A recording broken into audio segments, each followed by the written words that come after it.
Hello and welcome to the GSMC Chip Shot Football Podcast, brought to you by the GSMC Sports Network.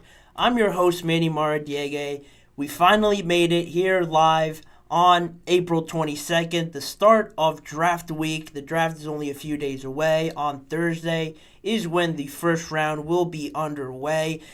To start the week, I have a lot of stories to talk up to leading up into the draft, starting with today, starting with one of the biggest stories over the last weekend, Dak Prescott mentioning something to local media, maybe not wanting to be the highest paid quarterback, what that could mean for the Dallas Cowboys. I'll get into that in just a few seconds. Then the Minnesota Vikings head coach, Kevin O'Connell, now has revealed that he has been searching for the next franchise quarterback, has a good feeling, needs to have a good feeling about the next quarterback in order to take that next step.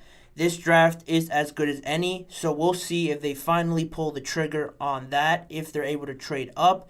Then later in the show, we're going to get into the biggest breaking news that dropped today around another quarterback in the AFC. So stick around to find out who that was and what my thoughts were on that. Before I wrap it up with reacting to some of the new uniforms that came out recently. Today, the Broncos revealed their new uniforms they're going to wear in 2024. And I didn't get a chance to talk about the Lions' new uniforms, so we're also going to dive into those as well. A great show planned for you guys today. Make sure to like, follow, and subscribe to the show, as well as both YouTube channels. And before I start on the first segment, like I always do, I want to remind you guys, if you have any questions or comments you want to make during the live show, to use the tip and donations link you see on your screen, gsmcpodcast.net. Using this link, I'm able to see your question or comment pop up in the chat box. I can read it on air, and the conversation can carry on that way. It's a lot more engaging, conversational, and I think it's more fun that way. It's a big help for the show, as well as all the other shows across the network as well. So again, the tip and donations link is gsmcpodcast.net. We thank you guys greatly every time you guys are able to do that with any of your comments or questions. In saying that, we can jump into one of the biggest stories, Dak Prescott, more on his contract development. As it stands right now, Dak is 1 year away from free agency. If he resigns, everyone expects him. The rumor has been for him to get a large contract. It has been thrown around $60 million, maybe more per year, $60 million or more per year for a new contract. That's what's been reported. That's what's been thrown around out there. And I've been on the side of, if it's that much, I find it very hard to give Dak that kind of contract with that high of a salary. But you have to think again where the Cowboys find themselves at this point. Can they withstand a rebuild of some sort, a reset at the quarterback position with a win-now-ready team? That's a question they have to think about. But again, the money does talk. So $60 million for Dak, how much better can you really get? All that has to pay into this sort of decision that the Cowboys have to make. And it already has been reported that the Cowboys and Dak have mutually agreed that most likely nothing's going to occur this offseason, at least not before the draft. The draft is basically already here. So if anything were to happen, maybe towards the summer, something could be worked out then again, but you also have CeeDee's contract that is also a priority, so I wouldn't be surprised if the Cowboys prioritize that instead of Dak and have Dak just play out this last year. It's looking more and more likely that this could be his last year. But recently, at a charity event this past Friday, Dak sort of disproved some of those rumors, some of those numbers that have been thrown out there for his contract, and he revealed that even though the talks haven't begun yet officially with the Cowboys, he has had a preliminary, a just brief conversation with Jerry Jones a few weeks ago about the situation. Probably nothing in depth, but it just came up in conversation with Jerry Jones. And on Friday at his charity event, Dak made sure to mention that he said, "I'm not trying to be the highest paid necessarily. I'll wait until negotiations begin and obviously want to put this team in the best situation." Now, that comes a little bit more, pretty more open, a bit more adjustable to what this team needs. Before, when these contract reports came out, it seemed like Dak was looking out for himself, trying to get the best deal for him. He's earned it, definitely, over the past few years, playing the way he has. They haven't seen the playoff success, so that's obviously a massive thing. But just in terms of regular season, you can't name too many quarterbacks putting up those numbers, and people take it for granted. It's really not an easy thing for Dak to just go out there. Of course, he has the weapons, the all-world talent, but again, not a lot of quarterbacks, I believe, would put up those numbers. And I just think people sometimes take it for granted a little bit, what Dak's been doing in the regular season. Without that, they didn't even make the playoffs. So that's still a huge part of this whole equation that you have to consider with Dak. And, you know, he's keeping his options open, saying that he doesn't want to necessarily be the highest paid quarterback is pretty massive, just because it does open the door a little bit to kind of be lenient, maybe a little bit with the Cowboys, see what is a team-friendly deal, if that applies to Dak Prescott, if he wants to really pursue that direction. Maybe they could work something out there. I still expect him to probably make over $50 million per year. The highest paid right now is Joe Burrow at 55. I don't think he'll be within 2 to 3 million of that. Maybe he'll get 50 max. But I don't see him making more than that per year. I don't think the Cowboys can afford that, quite honestly, per year. I expect him to be around that range, 50 max per year, depending also how long the contract is, if it's for 4 years, 3 years. All those details have to be worked out. But this is a good development if you're a Cowboys fan, if you're anybody in the organization, that Dak is saying, you know, it doesn't have to be the highest necessarily. It doesn't have to be these market-setting numbers for him. He's at a point in his career that I truly think that Dak would just want to win and be somewhere that he can win.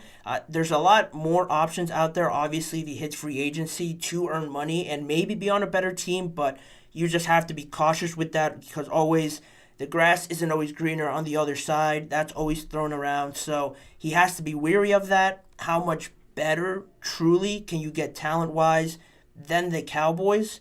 It would be hard to find, but not impossible. It's just a risk. And speaking of risk, playing out the last year on his deal, which seems to be the route that they're going to go, is a bit risky, because he is playing on that last year of that 4-year, $160 million deal. And the risk is obviously injury. If you get injured, how much does that affect your market value in free agency in 2025? Something that Dak has lived already in the past. In 2020, when he was playing on that franchise tag, he suffered that very serious ankle injury.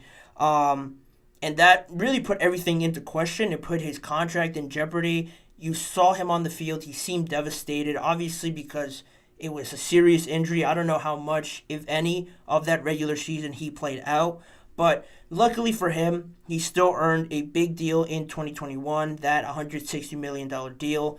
So it didn't completely crumble for Dak Prescott, but running that risk again somewhat does raise a few eyebrows there if he really wants to commit to that. That's his choice. You don't plan for injury. It'll just happen. But it is a risk there. That's still something that you have to consider, playing on your last deal with no real guarantees after this year. But even so, with the risk and everything in question, Dak didn't seem hesitant about either option, about re-signing with the Cowboys or maybe testing out free agency. When he said at his charity event, I'm not going to say I fear being here or not. I don't fear either situation, to be candid with you. I love this game and love to play and love to better myself as a player and my teammates around me. Right now, it's with the Dallas Cowboys. It's where I want to be, and it's where I am, and it's the focus. After this season, we'll see where we're at. And that seems a bit more open, a bit just very candid and just straight up with the way Dak Prescott has been saying it. Almost like whatever happens, happens. He's satisfied with staying with the Cowboys. He's used to it. He's comfortable there. No issue staying there. But also, he doesn't seem bothered by the idea that this could be the last year. Of course, you'd think there's some emotional connection there. You don't want to leave the team that drafted you. You've been there for so long. But Dak so far just seems really unbothered by it.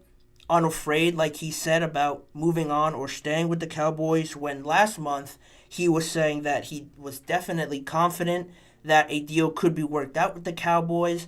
Now saying something like this, being a bit more 50-50 on it, it seems, that could also just raise a few more questions and definitely push you towards thinking, this could really start to become a reality if Dak almost seems to be accepting it, seems to be embracing the uncertainty.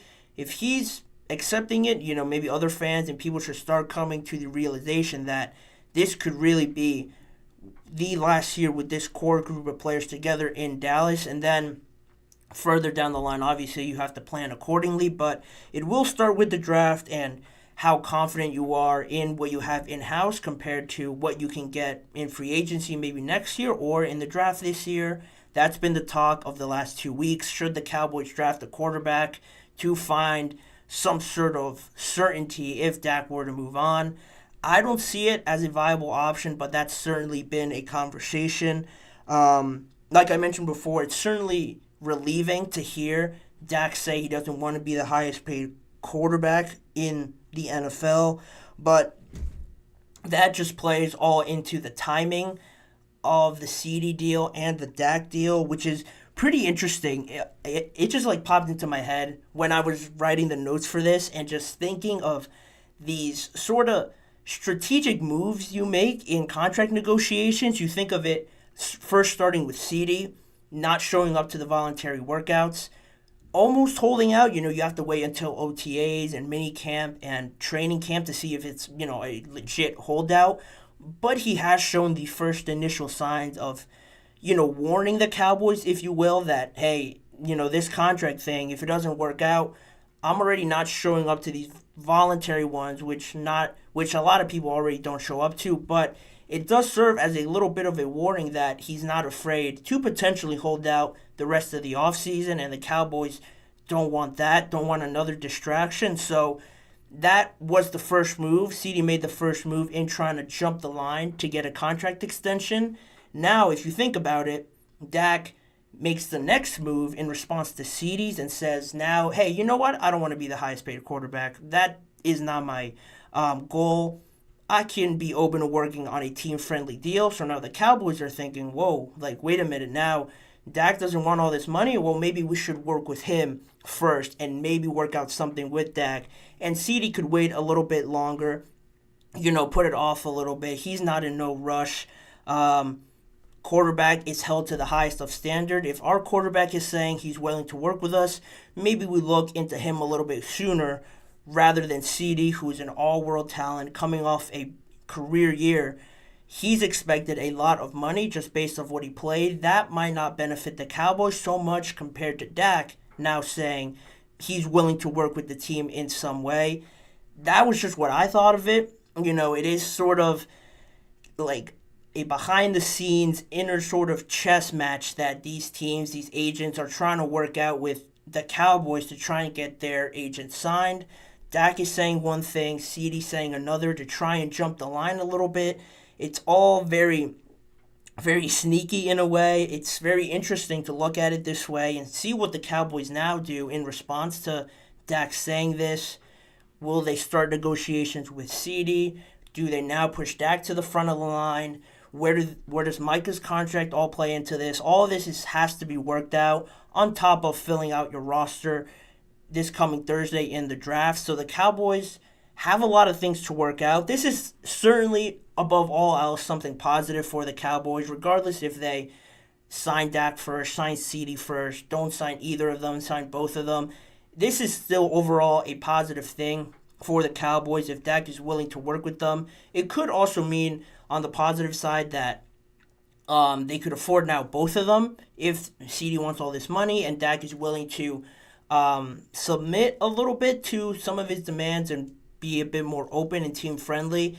That could work out to the best for the Dallas Cowboys and this roster. You just have to see how it all works out. The financial side, I always say it takes a lot more with discussing the details, the guarantees, the opt-outs and stuff like that. So after the draft, I'm sure we're going to see a bit more of a clearer picture with this whole situation, but it definitely should overall seem as a positive thing for the Cowboys for Dak to come out and say something like this. Now the Cowboys actually have to do something about it. Jerry Jones, Stephen Jones have to take that step now and start negotiations with Dak and CD because both of them have certainly earned any sort of contract that's coming their way. And you don't want to run the risk of losing your star quarterback in free agency because I guarantee some team out there will give him a lot of money and then the Cowboys will just be left with their hands in their pockets just without a quarterback. So that's something they have to work out. I'm sure it's a priority. They've said it. Now we just have to see it. But in the meantime, we'll leave that topic there. I'm sure I'm going to revisit it sometime in the future. But we're going to move on with the show. And in the next segment after the break, we're going to talk about Kevin O'Connell and his search for the perfect quarterback that he has allegedly already spent a couple seasons, off seasons, looking for. He just needs to be 100% sure the next quarterback they draft is the guy. He talked about it over the weekend and his sort of thought process into that.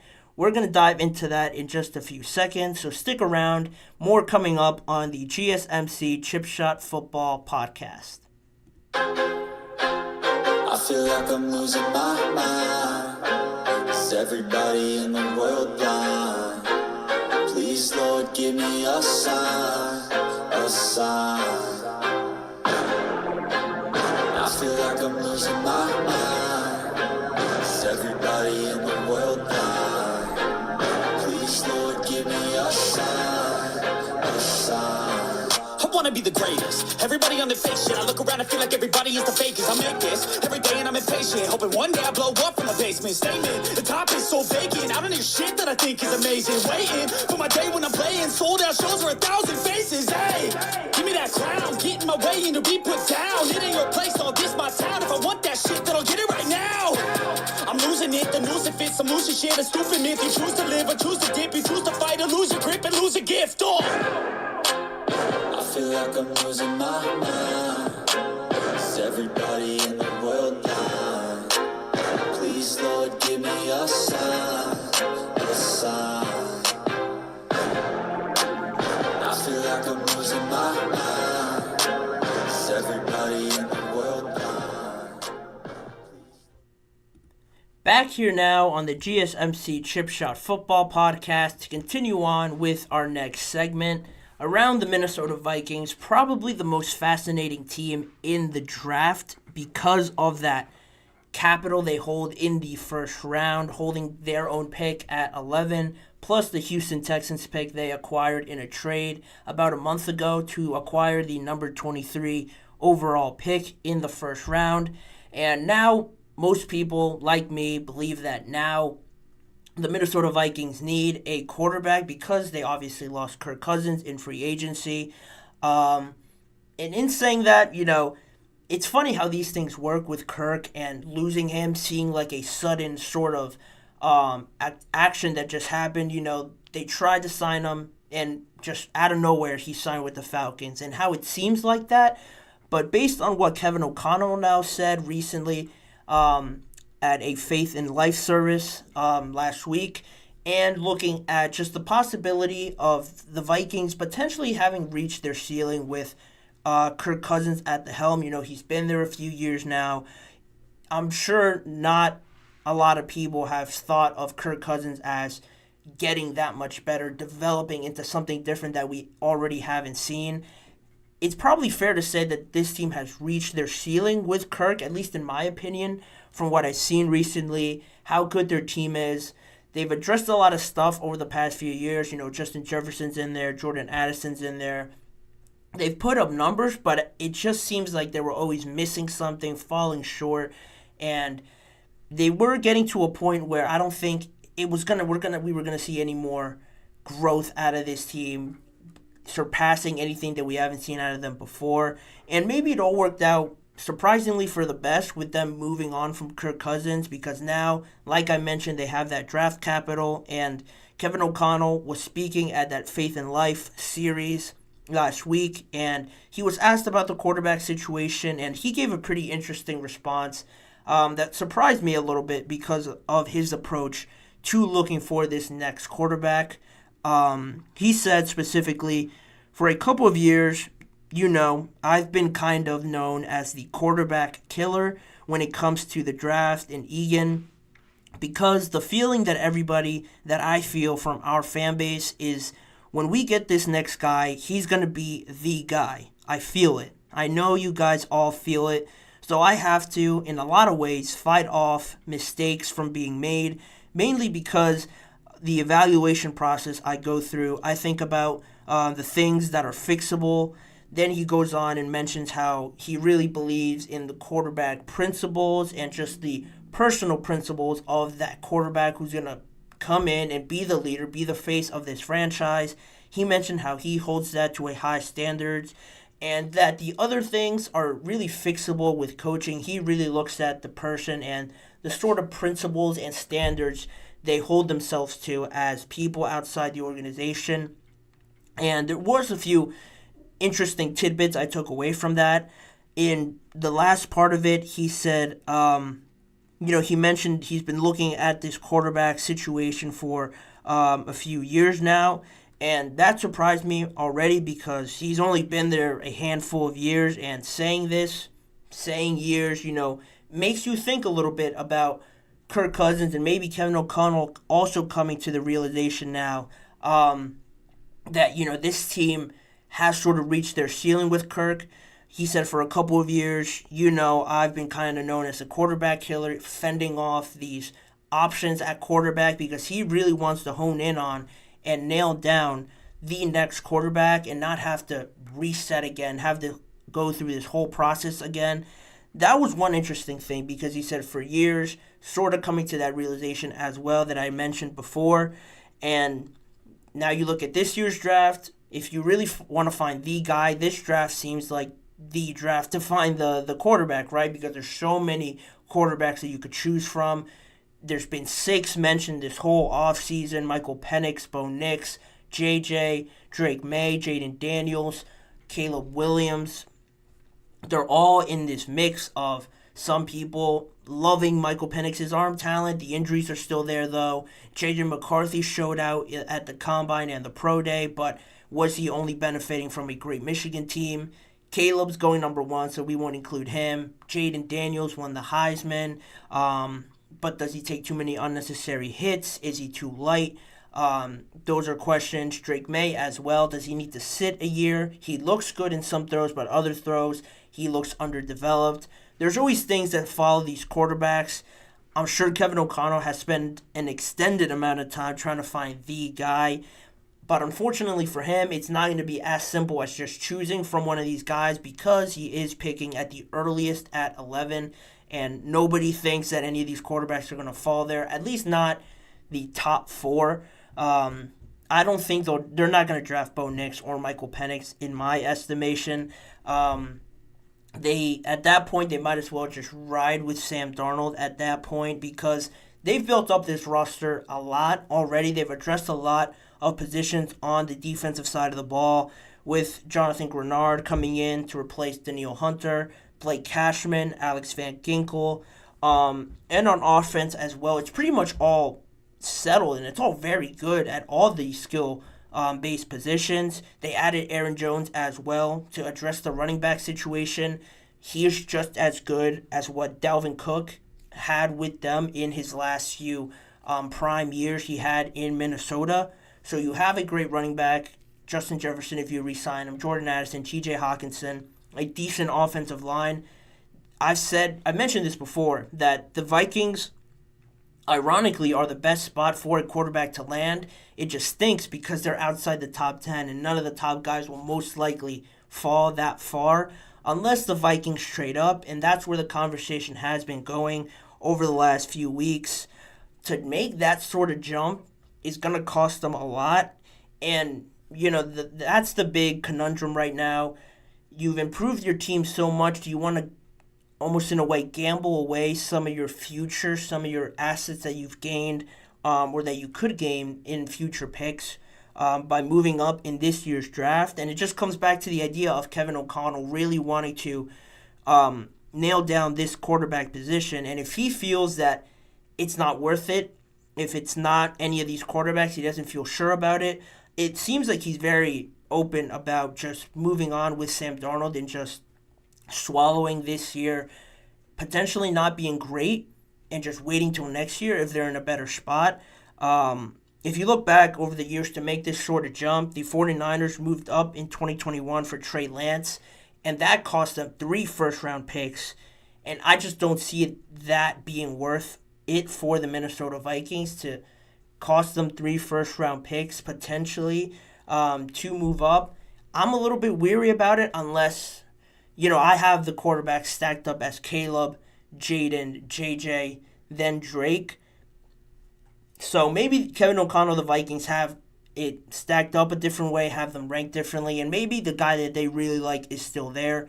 Presumably Drake May or JJ McCarthy. If that's their number one guy, Kevin O'Connell should go with it. He spent a lot more time evaluating them than I have, obviously. So if that's their guy, they should take it. But the way I have him ranked, I don't see, unless it's Jaden or JJ, him being there at 4 or 5. That it all just comes down to what the Vikings think about moving up that much. They already have 2 first-round picks, so I guess in reality, they'd only be giving away one that next year in 2025 that you don't know where they'll land. So it could be, say they do really well and it's a late first-round pick, then it all turns out great. In that way, but if they're bad again, you could be giving up another top 12, top 10 pick. So you have to weigh those options out. They already have 2 first-round picks anyway this year, so I'm sure they don't really mind too much giving those away to ensure they get a great quarterback. All these are things that they have to work out, but he sounded very convinced on how and convicted about this whole situation, and it sounds like they won't settle for just we have to draft a quarterback this year. Let's get the 5th best guy or the 4th best guy on the board and just get him because we need a quarterback. Everyone's saying that Sam Darnold's not the guy. Let's go get a quarterback this year. It is a good thing to hear Kevin O'Connell talk like this and to say he's the quarterback killer, fending off all these other options because he just didn't feel sure about it. He went with his gut, and he's rejected all these other options for a couple of years now, like he said. I think that's a pretty mature way of going about it. I'm sure the organization has had questions about it, but they seem to also trust him. They obviously know about the quarterback situation. They would want someone to come in, I'm sure, but it shows their confidence in Kevin O'Connell to ride with him. If he doesn't feel it, then they're going to stick with him and move on without a quarterback drafted. Now, the feeling from the fan base and him, they say their next guy that they do bring in is going to be the guy. He feels sure of it, so he has to really be 100% about who that next guy is. And like I mentioned before, they're going to try, but again, they just seem content with going with Sam Darnold if they have to, or just maybe finding another option, maybe going later, hoping that maybe Michael Penix or Bo Nix falls, and maybe you get more value waiting until pick 23, trading some way and see if they fall, maybe trading back a little bit more if they're still there. Those are all options that could happen. But for now, with this quarterback situation, it might not seem so black and white that they have to draft one or they're just not going to draft one and settle for other positions. It seems a lot more in depth, that they're going through a lot more decisions that they have to go through. They've hosted almost all of them so far and had extended visits with them. Most recently, it has been Jaden Daniels, so that's raised a few eyebrows because he is expected to go number 2. So is there any realm where that could end up being a scenario?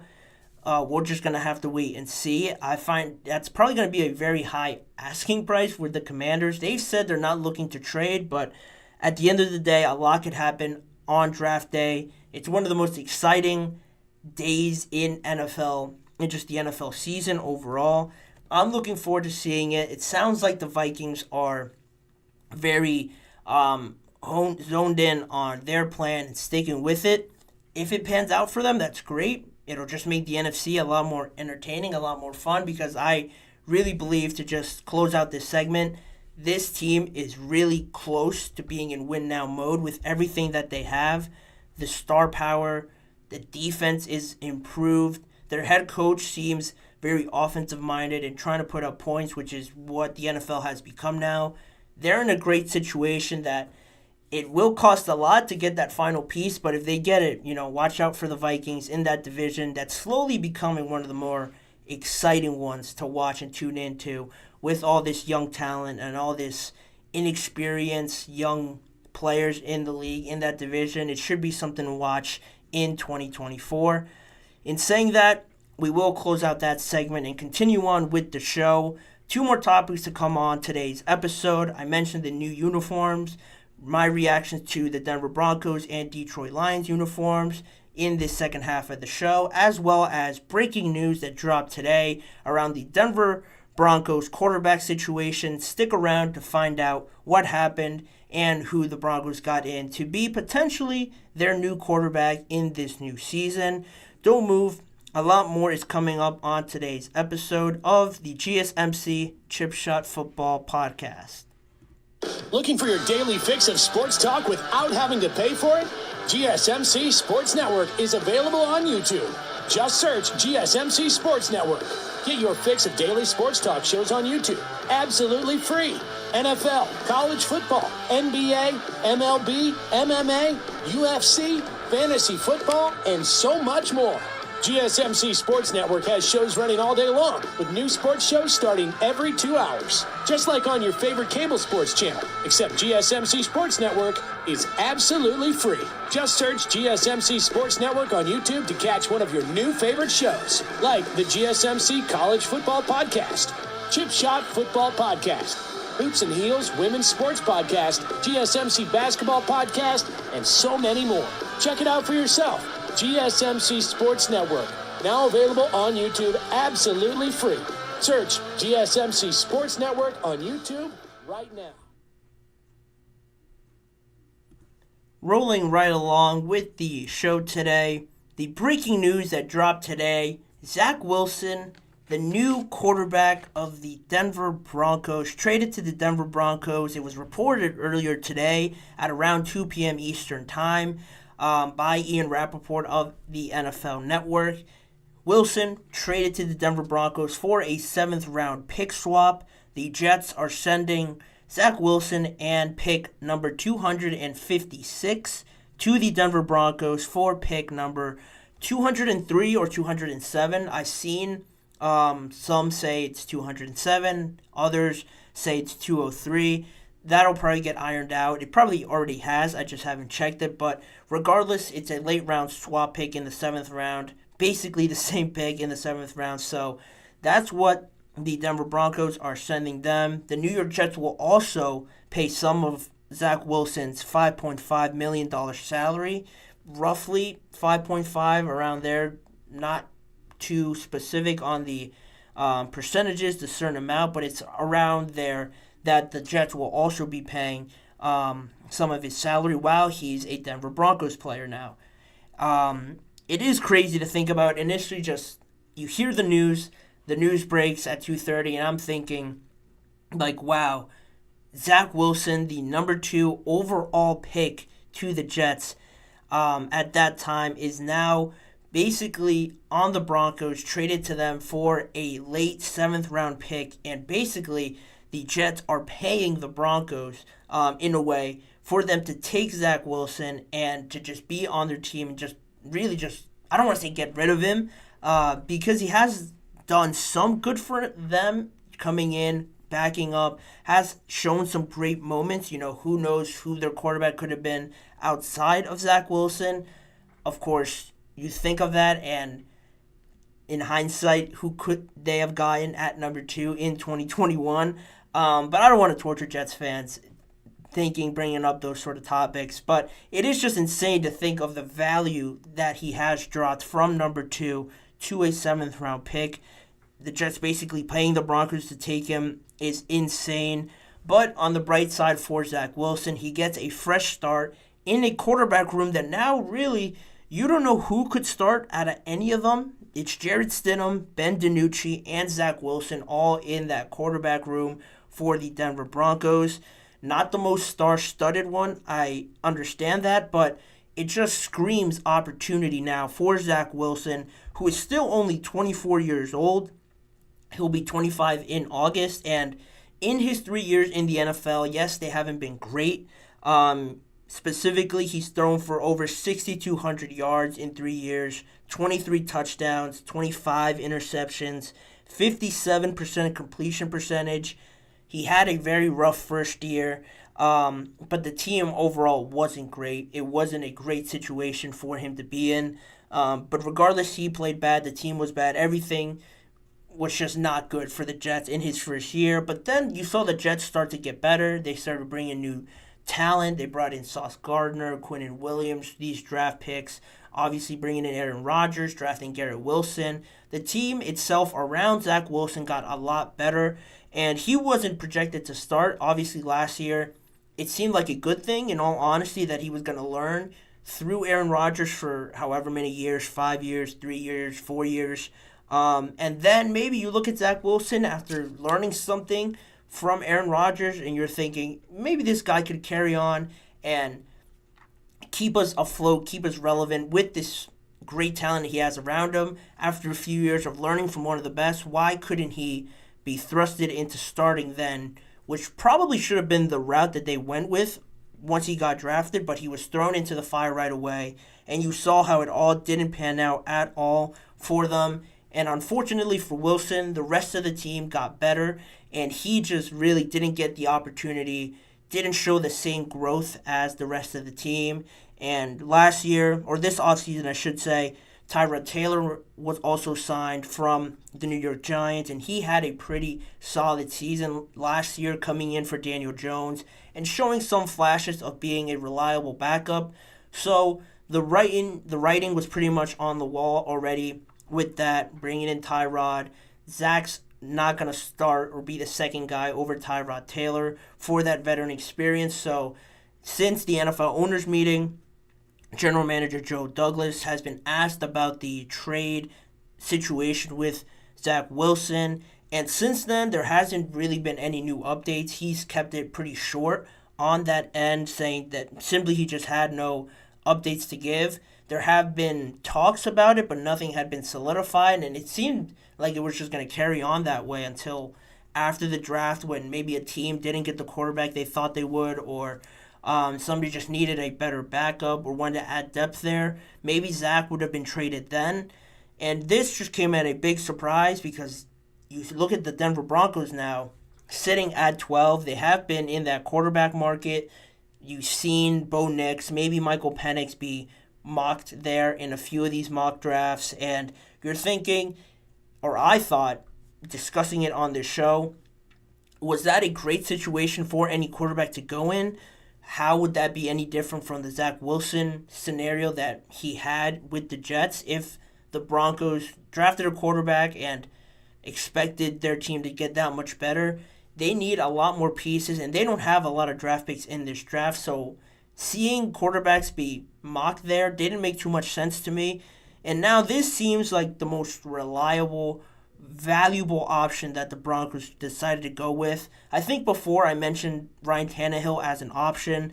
This is just as good for the Denver Broncos in my opinion because I think it works out the best for both of them. I mentioned Zach Wilson has an opportunity now to really start and beat out Jared Stidham and Ben DiNucci if he really has that potential and that hype that was around him back in 2021 when he was drafted out of BYU. If that was all legit and reliable, then he should have no problem beating these two out and being the starting quarterback for the Broncos. It's great for him, but it's also great for the Broncos because now you don't feel the dying urge of trying to draft a quarterback just because the value, the abilities of these three aren't great. I think now, really, this team, the Broncos, should look and try to look at other teams that want to trade up. Maybe the Eagles, maybe the Bills. They've all been rumored to trading up. The Commanders from the second round. I would start hitting the phone, start seeing what's out there to trade for this pick. What can I get? Because this team needs a lot more quantity and quality, obviously, with these draft picks in the early rounds. Not to mention that if they could stockpile some of those picks in this year's first or second round, maybe next year first, second, or third round, it'll speed up this rebuilding process that they have after the Russell Wilson deal completely collapsed and crippled their organization, their salary cap. I would be looking to get rid of this number 12 overall pick. I just think they need a lot more than they're just going to draft a really good player at 12, most likely, but still need a lot more. And it's going to be a lot longer process to work out and drag along if you just limit yourself to the handful of picks that they have in this year's draft. I'd be looking to trade it now and just see what you have in Zach Wilson. The expectations are already low for this team.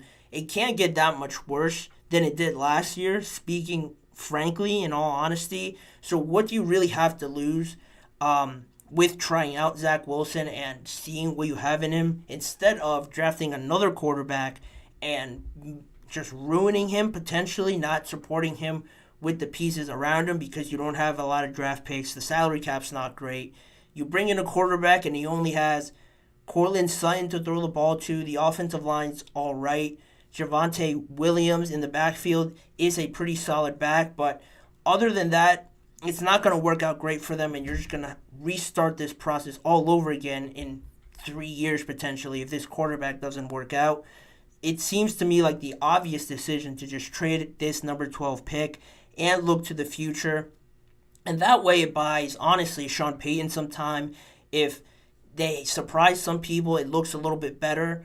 They get more draft pick, and they're able to convince the fan base a little bit that this is a project that they're really investing into. It'll buy him some time around in Denver, and maybe he could stay a little bit longer. That could also work. And just to look back at that point, this overall point of not drafting a quarterback at 12, reaching for one in a way, you look back to that 2021 draft. Now, officially, with this trade of Zach Wilson, Trevor Lawrence is the only quarterback taken in the first round of that 2021 draft that is still with the team that drafted him.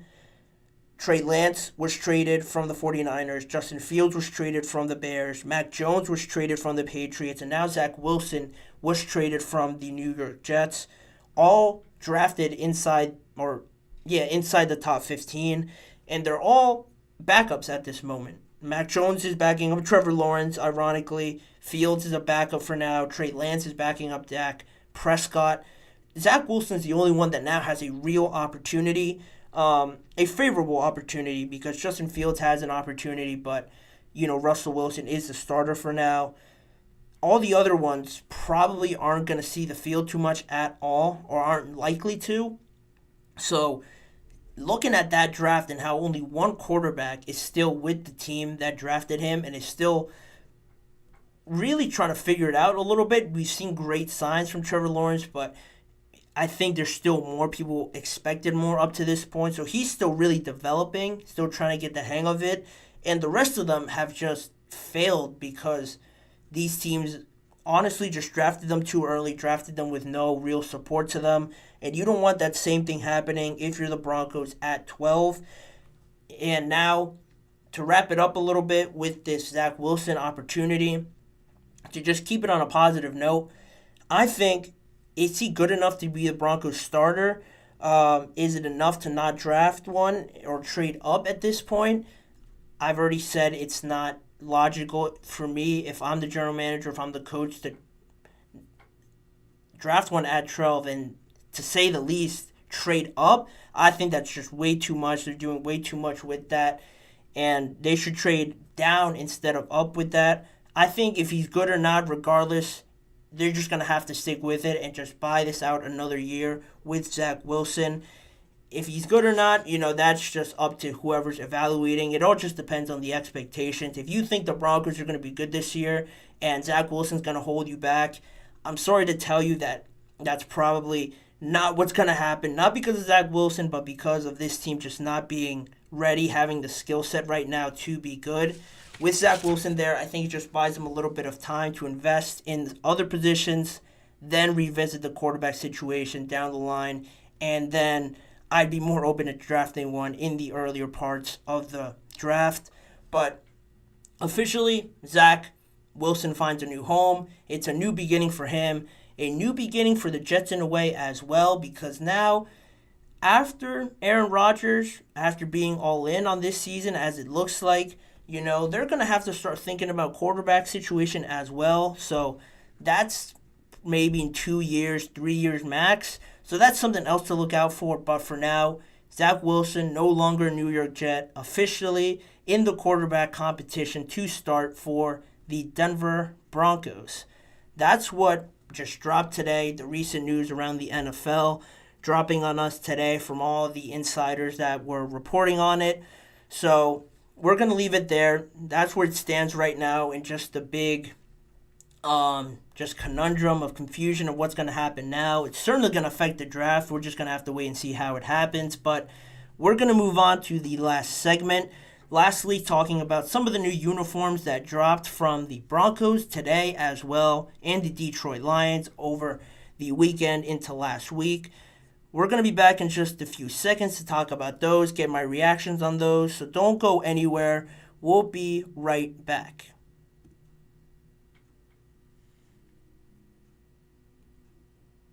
For the best and latest podcasts available anywhere, go to the podcast app on your cell phone and type in GSMC to access free content-rich podcasts on health and wellness, book reviews, sports, entertainment, relationships, social media, movies, technology, finance, and even weird news. Subscribe and download the GSMC Podcast Network's family of shows, available everywhere podcasts are found.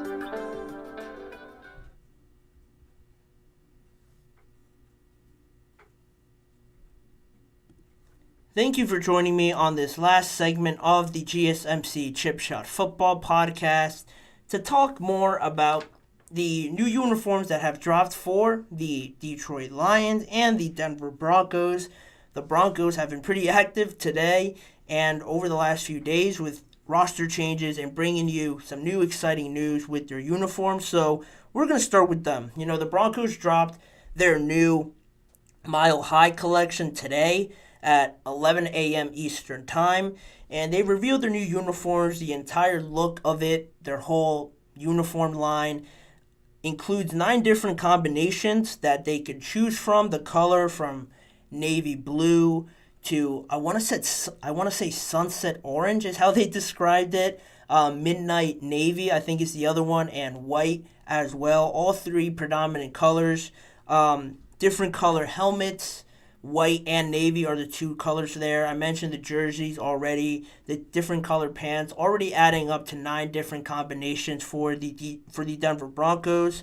Also in those just uniforms, it also includes various elements of Colorado and just the environment, the different details they added to really emphasize and show the different parts of Colorado, trying to emphasize the state, the city of Denver, and all that it has to offer. Those little details, I didn't write them down because there was a lot, and I didn't want to just overdo it with the specifics of them. I also wasn't sure about the pictures, if I was going to get in trouble for showing some pictures just because it showed up today. So you can find them anywhere online. They're trending all over social media. If you haven't seen them already, I'm sure you're going to see them, if not at some point today or later on this week. They're everywhere. They look pretty cool, in all honesty. Just my initial reaction to them. I knew of the Detroit Lions dropping. I'll get to them in a second, but the Denver Broncos on top of the New York Jets as well, who also dropped some of their uniforms. I'm liking how different everyone's going with these uniforms, and specifically the helmets, because we talked about it before, about the new helmet safety rules, but also the design rules, how some were going to be going all in on these new designs.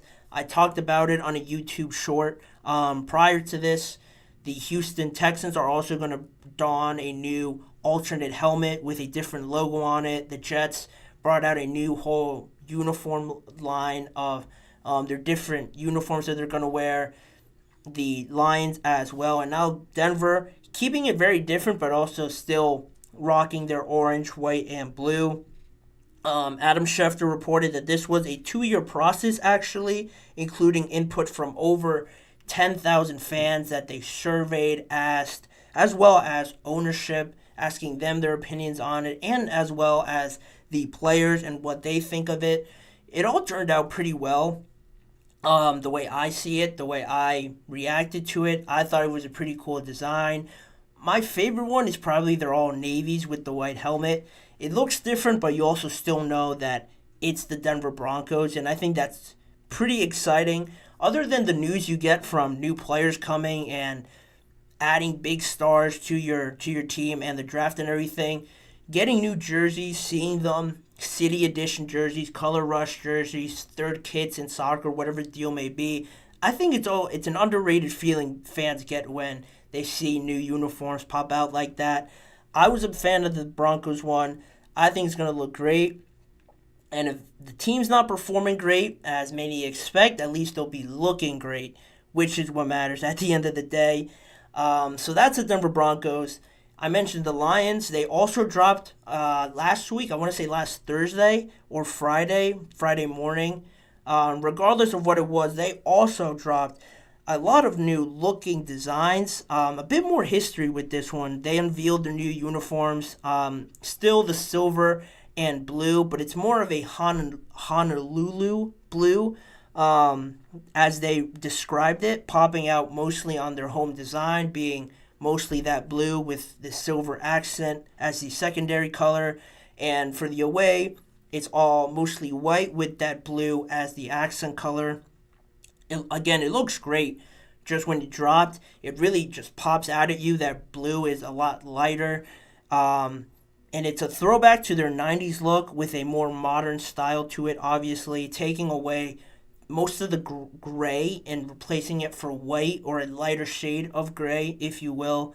In terms of that, they're all gray color rush uniforms that they were using since 2016, 2017. That will now be completely wiped away, and it will be replaced by the new all-black secondary, the all-black alternate uniforms that they're debuting once again. They haven't used those black uniforms since 2016 when they switched to the all grays for their color rush into 2017. So it's been a while, almost 9 years since they used them. And I think they look sick, honestly, the all blacks and the blues. I think it all looks great. It all works great with each other. It's mostly all black with blue accents, which I think was the right choice too. But what's funny about it is I mentioned they haven't been around since 2016. They actually freshly came out in 2003. That's when they first debuted for the Detroit Lions. And Dan Campbell, a former player of the Lions, played for Detroit in 2006 to 2008 when they really became popular and they started gaining some more fandom around them. And since then, they kind of went away. Like I mentioned in 2016, they haven't worn them for a while, and they were a fan favorite. So then, when Dan Campbell came around and he became the coach of the Detroit Lions, he came back and had a conversation with Lions president Rod Wood, where Rod Wood recapped the whole situation and actually told media in a statement. He said, "We're in the draft room literally months into his tenure, and he wore the black when he was here. He said, 'Rod, when can we get the black jerseys back?' I said, 'I'll make you a deal. When you win the division, I'll bring the black jerseys back.' So I went out on a limb. Thankfully, he delivered. That's a true story." Dan Campbell, a big fan of the black alternates. I don't want to say gambled on it.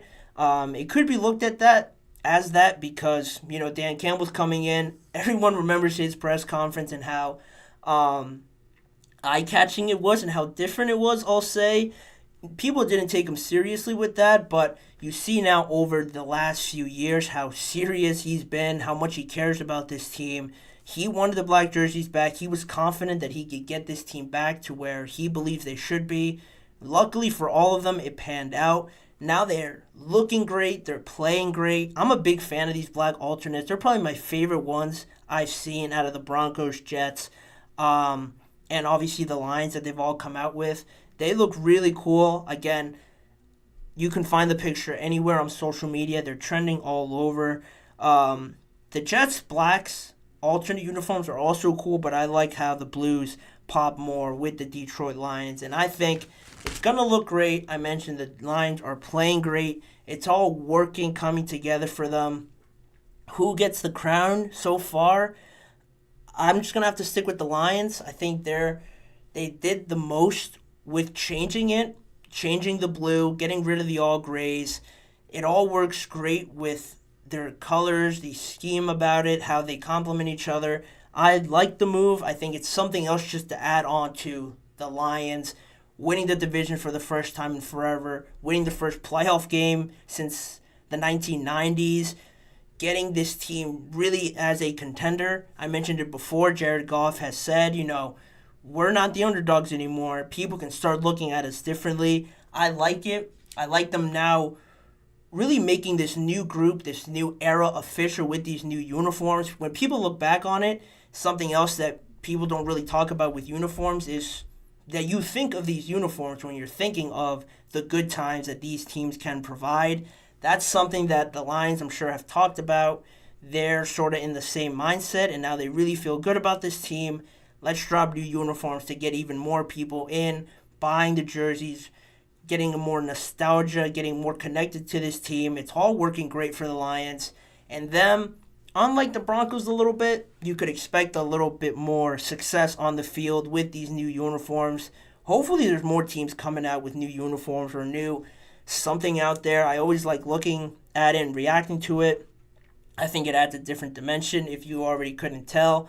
But those are two of the newest uniforms that have dropped. Let me know what you guys think of them. Do you hate them maybe? Not as excited as I am about these new uniforms. Which one's your favorite? Do you think more are coming out? Put it all down in the comments below and react to it on my reactions or leave it in the chat box as well. But in saying that, in reacting to all of that, that will do it on today's episode of the GSMC Chip Shot Football Podcast, brought to you by the GSMC Sports Network. I want to thank you guys for tuning in, and please remember to like, follow, and subscribe to the show, as well as making sure to follow us on Facebook, Instagram, Twitter, and TikTok for more of this network's content. If you want to see more of me and more of this show, check out the GSMC Sports Network channel on YouTube and the GSMC Podcast Network on YouTube as well, where YouTube Shorts are posted every weekday. All the live full show recordings are on there as well. Or if you just want to see certain segments, if you missed a certain segment or want to catch up on one, individual videos of those segments are all posted as well from the live shows.